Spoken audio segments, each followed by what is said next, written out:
How long have you been working for them? The woman asked, swirling her wine like she was bored of her own voice. And I kept my eyes on the marble floor as I wiped up the red stains spreading beneath her heels, pretending I hadn't heard the laughter that followed, pretending I hadn't noticed the way my daughter-in-law smiled just enough to let them think it was true, just enough to make me smaller in a room I once helped build. And for a moment, I almost believed it myself, that I was just the help, just another older woman with aching knees and quiet hands, someone who belonged on the floor instead of at the table. But then I looked up, just slightly, not enough to draw attention, just enough to see my son standing across the room, holding a glass of something expensive, nodding along with a man I didn't recognize. And not once did he correct them. Not once did he say, "That's my mother." Not once did he even look in my direction. And that was the part that settled something cold and permanent inside my chest, because Vanessa's guests didn't know any better. They were strangers, but Daniel knew exactly who I was and exactly what I had done for him. And still he chose silence, so I pressed the cloth harder against the stone, feeling the chill of it through my palm. When the shift had happened, only that it had, slowly, quietly, until I was standing here in a black dress that could pass for a uniform, wiping up someone else's spill while my own son entertained people who thought I worked for him. And maybe the worst part wasn't the laughter or the question or even Vanessa's carefully measured smile. Maybe it was how natural it all felt to them, how easy it was to rewrite me into the background, to take a lifetime of sacrifice and compress it into something invisible, something disposable. And I could hear one of the guests again, a man this time, asking if I could bring more napkins, not even looking at my face, just gesturing vaguely in my direction, and I nodded before I even realized I was doing it. Because old habits are hard to break, because when you spend your life taking care of people, you forget how to stop. But as I stood up slowly, my knees stiff from the cold floor, I caught my reflection in the glass of the sliding doors, just for a second, and I didn't see a maid. I didn't see someone small or forgotten. I saw a woman who had carried this family on her back long before any of these people ever stepped foot inside this house. And for the first time that evening, I didn't feel embarrassed.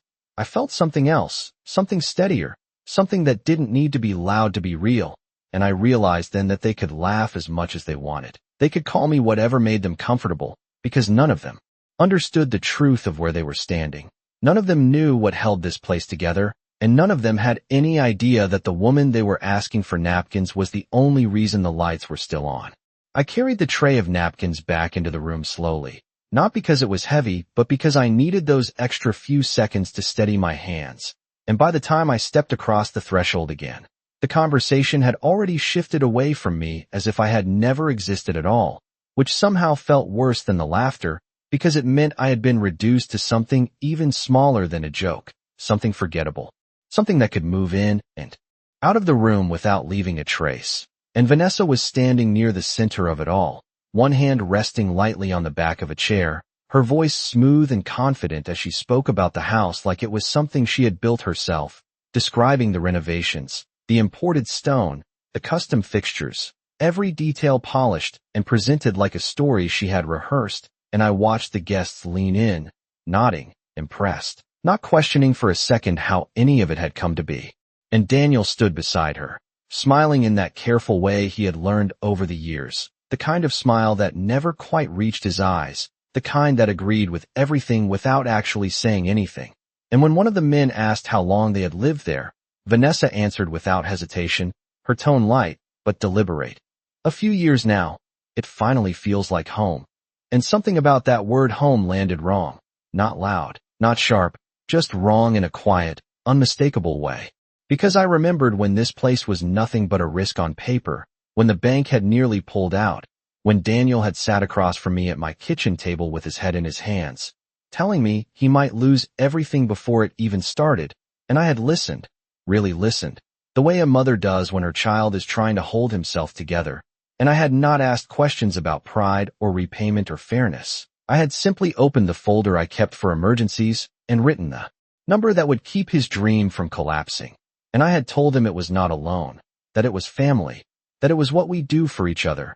And now I stood a few feet away from him, holding a tray like I belonged to the background of his life instead of the foundation of it.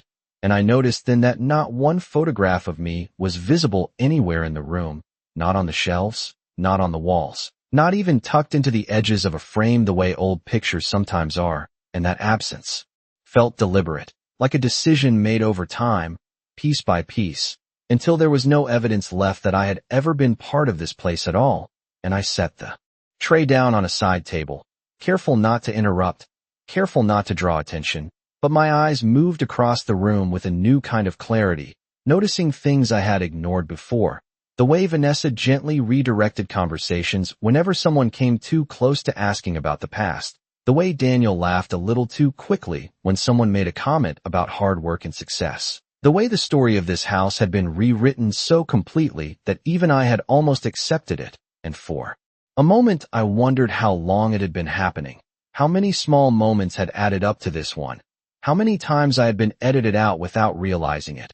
And then I heard my name, not from Vanessa, not from Daniel, but from the older woman again, the one who had been watching me earlier, and this time her voice was quieter, more certain, as she said, "Evelyn, is it?" And the sound of it felt strange in the room, like something that did not quite belong anymore, and a few heads turned. Just enough to shift the air, just enough to make Vanessa's smile pause for half a second before she recovered it. And I looked at the woman, really looked at her, and I saw something there that had been missing from everyone else, recognition, not just of my name, but of something deeper, something that had not been erased as easily as Vanessa had hoped. And I realized then that this room was not as controlled as it seemed, that the story Vanessa was telling had cracks in it, small ones, but real. And for the first time since I had stepped onto that cold marble floor, I did not feel like I was shrinking. I felt like I was beginning to take my place back, not loudly, not all at once, but in the quiet way that truth tends to move when it has been waiting long enough. The room did not go silent all at once, but something in the air shifted just enough for me to feel it, like a draft slipping through a closed window, and I watched as Vanessa let out a soft laugh, stepping forward before anyone else could respond, her voice light and effortless as she said, "Oh, she just helps us out sometimes. She has been around for years." And there it was again, that careful way of telling the truth without actually telling it, that quiet reshaping of reality that left no room for correction unless I chose to step into it. And I could feel Daniel's attention flicker toward me for the briefest second before he looked away again, as if eye contact might anchor him to something he did not want to face, and the older woman did not look convinced, her gaze steady on mine and for me. And the older woman took a step closer, her voice lower now, almost private, as she said, "You look familiar." And I felt Vanessa tense beside her, just slightly, the smallest tightening of her posture, the kind that most people would miss, but I did not miss it, because I had spent years learning how to read the spaces between words, the pauses that said more than anything spoken out loud. And I understood then that Vanessa was not as comfortable as she appeared, that control was something she maintained carefully, not something she owned completely. And I let that realization settle in, not rushing it, not reacting too quickly, because for the first time that evening I was not trying to keep the peace. I was trying to understand the truth of the moment, and the truth was simple in a way that almost felt surprising. I did not have to stay in the role they had given me. I did not have to continue pretending that this version of me was real. And as I stood there, feeling the weight of every quiet decision that had led to this point, I knew that whatever came next would not be loud or dramatic or messy. It would be something else entirely, something measured, something that did not ask for permission. And for the first time since I had stepped into that house, I was no longer wondering how I had ended up there. I was thinking about what I was going to do next. Vanessa's smile did not falter, but I could see it now for what it was, something practiced, something adjusted in real time as she measured the room. And she placed her hand lightly on the older woman's arm as if guiding the conversation away, her voice soft but deliberate as she said, "We have had so many people come through over the years, it is hard to keep track." And there was a gentle laugh that followed, just enough to smooth the moment, just enough to pull the attention back to where she wanted it, but it did not land the same way it had before, not entirely, because now there was a question in the room that had not been there a minute ago, something small but persistent, and I could feel it in the way a few of the guests glanced between me and Vanessa, not openly, not confrontational, but with a quiet curiosity that had not existed when I was simply invisible. And I realized then that control, the kind Vanessa relied on, was fragile. It depended on everyone accepting the same version of events without looking too closely, without asking the wrong question. And once that thread was pulled even slightly, the whole thing could begin to loosen. And I did not need to rush it. I did not need to force anything. I only needed to stop participating in the version of myself she had created. And that thought settled into me with a calm certainty that surprised even me. Because for so long I had believed that keeping the peace was the same as doing the right thing. That staying quiet was a form of strength. But standing there now, watching my own life be reduced to a convenient explanation, I understood the difference. And I let the silence stretch just a second longer than expected before I spoke. Not loudly, not sharply, just enough for my voice to carry to the people closest to me as I said, I have been here longer than anyone realizes. And it was a simple sentence, but it did not fit neatly into the story Vanessa had been telling. And I saw it in the way her expression shifted, just slightly, the smallest tightening at the corner of her eyes before she recovered it. And Daniel finally looked at me then, really looked at me. Not the way he had been avoiding me earlier, but with something closer to recognition, or maybe concern. I could not quite tell. And for a moment neither of us said anything. And that silence felt heavier than any argument ever could, because it carried everything we had not addressed for years. And I could see him trying to calculate what I might say next, trying to decide whether to step in or step back. And he chose neither, which told me everything I needed to know. And I turned my attention back to the older woman, meeting her gaze fully this time, not as someone passing through the room, but as someone who belonged in it. And I said, I am Daniel's mother. And the words were not dramatic. They were not delivered with force, but they landed differently than anything that had been said all evening, because they did not leave space for interpretation, and the effect was immediate in a quiet way. Conversations paused, not all at once, but in small pockets around the room, the kind of pause that spreads as people begin to notice that something has shifted. And I saw the realization move across a few faces, the recalibration of how they had just treated me, how they had spoken about me. And Vanessa let out a soft, controlled laugh again, stepping in quickly as she said, Of course, she is family. She just prefers to stay busy. She hates sitting still. But this time it sounded thinner, less certain, because it was not replacing the truth anymore. It was competing with it. And I did not argue. I did not contradict her directly. I simply stood there, letting the two versions exist side by side, knowing which one would hold. And I felt something settle inside me. Not anger, not even satisfaction. Just a quiet alignment with myself that I had not felt in a long time. As if I had finally stepped back into a place that had always been mine. And I realized then that this was not about correcting a single moment or winning a single exchange. It was about no longer allowing my story to be rewritten without my consent.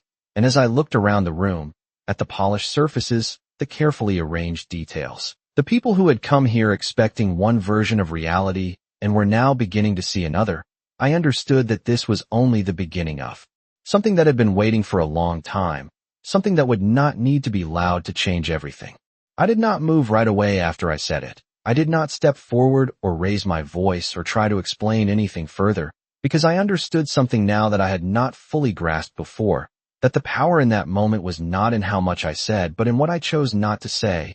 And I could feel the room adjusting around me, not dramatically, not in a way that would be obvious to someone walking in from the outside, but in subtle shifts, the kind that happen when people begin to question their first impression, when they realize they may have misjudged something important. And one of the guests cleared his throat softly, glancing at Vanessa before offering me a polite smile that had not been there earlier.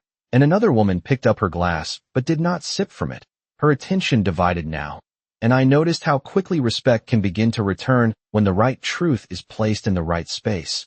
Not demanded, not forced, just allowed to exist. And Vanessa stepped closer to Daniel then, her hand brushing lightly against his arm, as if to steady him or perhaps to remind him of where he should stand.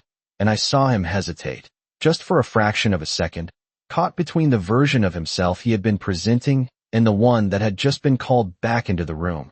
And it struck me then that he was not as comfortable in this situation as he had appeared earlier, that his silence had not been strength but avoidance. And avoidance has a way of unraveling when it is no longer protected. And I could see it in the way he shifted his weight, in the way his smile no longer held, in the way his eyes finally met mine again and did not look away immediately this time.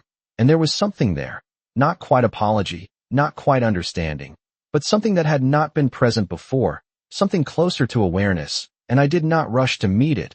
I did not soften or step in to make it easier for him, because for years I had been the one smoothing things over, the one making sure discomfort never had the chance to grow into something real, and now I let it exist.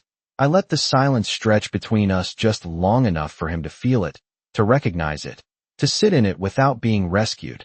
And behind him, Vanessa began to speak again, her voice still composed, but carrying a sharper edge now, as she redirected the conversation toward the catering, the music, the next course of the evening, anything that could re-establish the rhythm she had carefully built. But it did not flow the same way. The laughter was softer, the responses a little delayed.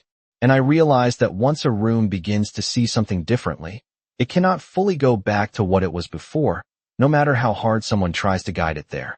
And I stepped away from the center of the room then, not retreating, not shrinking, but choosing my position deliberately, moving toward the edge where I could observe without being absorbed into the background again. And as I passed by a mirror framed in dark wood, I caught my reflection once more, and this time there was no confusion in it, no question about who I was or where I stood. And I understood that the shift I felt was not just happening in the room. It was happening in me, in the way I held myself, in the way I allowed or refused certain roles. And I thought about the years I had spent believing that love required constant giving, constant adjusting, constant quiet endurance. And I saw now how easily that belief could be used to reshape someone into something smaller, something more convenient. And I felt no anger toward that realization, only clarity, a steady, grounding clarity that made everything else fall into place. And I knew that whatever came next would not be about proving anything to these guests or correcting Vanessa in front of them. It would be about something far more important, something that had been waiting long before tonight. And as I stood there, listening to the softened hum of conversation resume around me, I felt the first real sense of control I had experienced in a long time. Not the kind that comes from managing others, but the kind that comes from finally deciding who you are willing to be and who you are not. I remained where I was for a few moments longer, letting the room settle into its new shape, because it had changed, even if no one would say it out loud, and I could feel it in the way conversations no longer flowed quite as easily around me, in the way people chose their words more carefully when I passed by, and I did not take satisfaction in that, not in the way some might expect. Because this was never about making them uncomfortable. It was about no longer allowing myself to disappear for the sake of their comfort. And as I moved quietly toward the hallway that led to the kitchen, I noticed how different the house felt when I was not trying to shrink inside it. How the same walls, the same polished floors, the same carefully chosen furniture seemed to hold a different weight when I stood upright instead of bending into the background. And I paused near the entrance to the kitchen, my hand resting lightly against the edge of the counter, and for the first time that evening I allowed myself to breathe fully, not the shallow kind I had been taking without realizing it, but something deeper, something steadier, and I could still hear the voices from the living room. Softer now, less certain, Vanessa, guiding them forward, Daniel following her lead. And I wondered if he even realized how much he had been following, how easily his silence had been inside, that familiar, ordinary motion grounding me in a way that nothing else could. And as I stepped toward the back entrance that led to the driveway, I could feel the night air waiting just beyond the door, cool and steady, a contrast to the controlled warmth inside the house. And when I opened it, the sound of the party dimmed behind me, replaced by something quieter, something more honest, and I walked out onto the stone path, my shoes making a soft, even sound against the surface, and for a brief moment I allowed myself to look back at the house, not with longing, not with regret, but with a kind of clear understanding that had taken years to arrive. And then I turned toward my car, knowing exactly what I was going to do next, not out of anger, not out of impulse, but out of a calm certainty that had been building long before tonight. And as I reached into my bag and felt the edge of the folder beneath my fingers, I understood that some truths do not need to be raised, they only need to be revealed at the right time, in the right way. And when I closed the car door behind me, the quiet that followed was not empty. It was full of something steady and irreversible. I sat in the driver's seat for a moment without starting the engine, the folder resting on my lap, its edges worn slightly from years of being opened and closed without urgency, without purpose, just something I kept because it felt responsible to keep it. And the quiet inside the car was different from the quiet in the house. It was not shaped by anyone else. It did not ask me to adjust or shrink or perform. It simply existed, and I let myself sit in it long enough to feel the full weight of what I had been avoiding for years, not the documents themselves, but what they represented, the truth I had never needed to use because I had never imagined a day when I would need to remind my own family of where everything began. And I opened the folder slowly, not out of hesitation, but out of respect for the moment, for the line I was about to cross. And inside were the copies I had kept of everything that mattered. The original transfer that had allowed Daniel to secure his first property, the supplemental agreement tied to the current house, the clause that most people overlooked because it was written in language that sounded routine. But it was not routine. It was protection, something my late husband had insisted on years ago when we first started helping Daniel, something I had agreed to without thinking it would ever be necessary. And now, sitting there under the soft glow of the driveway lights, I read it again, slowly, carefully, not because I did not remember what it said, but because I wanted to feel it fully, to understand exactly what it meant in this moment. And it was clear in a way that left no room for interpretation. My name was not just attached to the past of that house. It was still tied to its present, still part of its structure in a way that could not be erased by time or convenience or anyone's version of the story. And I closed the folder gently, resting my hand on top of it. For a second as I looked back toward the house, the windows glowing warmly, silhouettes moving inside, laughter rising and falling in waves that no longer included me, and I realized that I did not feel excluded anymore. I felt separate, and there is a difference. Exclusion is something done to you.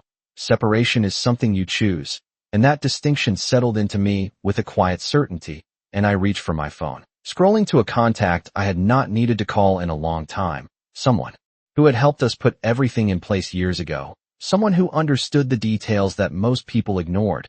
And when I pressed the call button, I did not feel nervous. I did not feel rushed. I felt prepared. And as the line rang, I thought about Daniel, about the boy he had been, about the man he had become, and about the space in between where something had shifted without either of us fully addressing it. And I did not blame him entirely, not anymore, because I could see now how easily people adapt to the roles that are most convenient, how quickly gratitude can fade when it is no longer necessary for survival. And the voice on the other end answered, familiar, steady, and I introduced myself without needing to explain too much, because some names still carry their own context, and I asked a simple question, not emotional, not complicated, just direct, confirming what I already knew, confirming that the documents I held still meant what they were written to mean. And when the answer came back, clear and unchanged, I felt something inside me settle completely, not relief, not triumph, just certainty, and I thanked him, ending the call without extending the conversation, because I did not need anything more than that, and I placed the phone down beside me, picking up the folder again, this time not as something I carried out of habit, but as something I understood. And as I stepped out of the car, the night air felt cooler than before, sharper, like it had shifted along with everything else, and I walked back toward the house, not quickly, not hesitantly, just steadily, each step deliberate, each movement grounded in something I had not allowed myself to fully claim until now. And when I reached the door, I paused for just a second, my hand resting on the handle, not because I was unsure, but because I recognized that what I was about to do would not raise my voice or change my tone or turn the room into something chaotic. It would simply place the truth where it could no longer be ignored. And I opened the door, stepping back inside with the same quiet presence I had carried all evening, except now it belonged entirely to me. I stepped back into the living room without announcing myself, the sound of conversation continuing for a second longer before a few heads turned, not because I demanded attention, but because something in my presence had changed, something quiet but unmistakable. And I walked to the same side table where I had set the napkins earlier, placing the folder down with the same care I had used when I carried it, not as a gesture to interrupt, but as a simple action that belonged in the space. And Vanessa noticed it first, her eyes flicking briefly to the folder before returning to her guests, her smile still in place but tighter now, more controlled. and Daniel followed her gaze a moment later, his expression shifting in a way that told me he recognized it, even if he had not seen it in years, and I did not speak right away. I let the moment settle, because timing matters when the truth is not meant to be argued, only revealed, and one of the guests, the same man who had asked me about my pay earlier, gave a polite chuckle as if trying to recover the ease of the evening.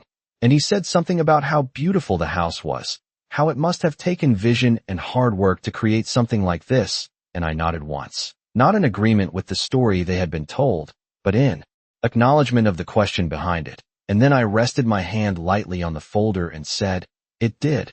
And my voice was calm, steady, not loud enough to command the room, but clear enough that those closest could not ignore it. And the conversation near me slowed again, just slightly, just enough, and I opened the folder without looking at anyone in particular, sliding out a single document, the paper smooth and familiar beneath my fingers, and I placed it on the table, turning it just enough so it faced outward, not pushing it toward anyone, not forcing anyone to read it, just letting it exist where it could be seen. And I said, "This house was never built the way it has been described tonight." And I did not elaborate immediately. I did not fill the silence that followed, because silence has a way of drawing people in when they sense something important is being left unsaid. And I saw the older woman step closer, her eyes moving from me to the paper, her curiosity no longer hidden. And Daniel took a step forward as well, slower, more hesitant, and Vanessa moved at the same time, but not toward the document, toward the room, her voice lifting slightly as she tried to redirect again, mentioning dessert, music, anything to pull the focus away, but it did not land, not the way it had before, because now there was something concrete sitting between all of us, something that could not be smoothed over with tone or charm. And I looked at Daniel then, not accusing, not demanding, just meeting his eyes the way I had when he was younger, when he still understood what that look meant, and I said, "You remember." And it was not a question, and that was what changed everything, because it did not allow for a polite denial or a convenient misunderstanding. It asked for something else entirely, recognition, and I saw it move through him, slow but undeniable.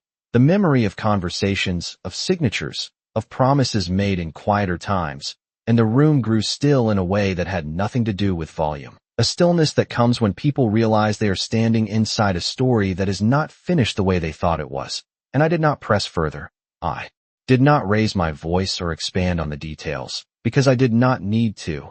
The document was there. The truth was there. And for the first time that evening, it was not hidden behind anyone else's version of events. It was simply present, and I stood beside it, not as someone asking to be seen, but as someone who no longer needed permission to be recognized.